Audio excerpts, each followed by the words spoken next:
Arestado ang isang 44 anyos na street-level individual matapos ang isinagawang search warrant operation ng Pro5 sa Masbate City noong April 14, 2026.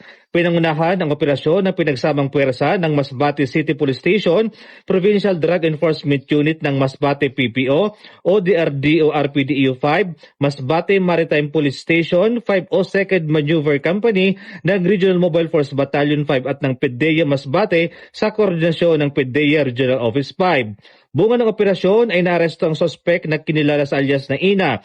Nakuha mula sa kanyang pag-iingat at kontrol ang tinatayang 10 gramo ng hinihinalang shabu na may tinatayang standard drug price na 68,000 pesos. Ang inarestong individual ay maayos na pinaalam sa kanyang dahilan at uri ng kanyang pag-aresto alinsunod sa konstitusyon, sa wika o direktong kanyang naunawaan. Kasunod nito, dinala siya sa Masbate City Police Station para sa tamang dokumentasyon at kustudiya kasama ang nakumpiskang ebidensya.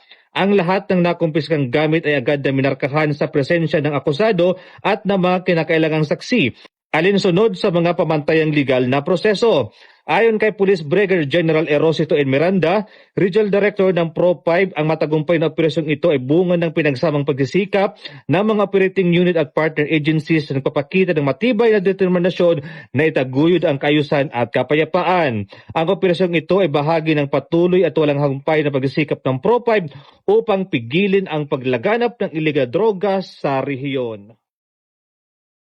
Wala dito sa Albay, ako po ang yung Police News Network Correspondent, Police Staff Sergeant Mark Culito Pilo Bindino Jr. Nag-uulat para sa Police News Network at ito ang bagong PNP para sa bagong Pilipinas, serbisyong mabilis, tapat at nararamdaman.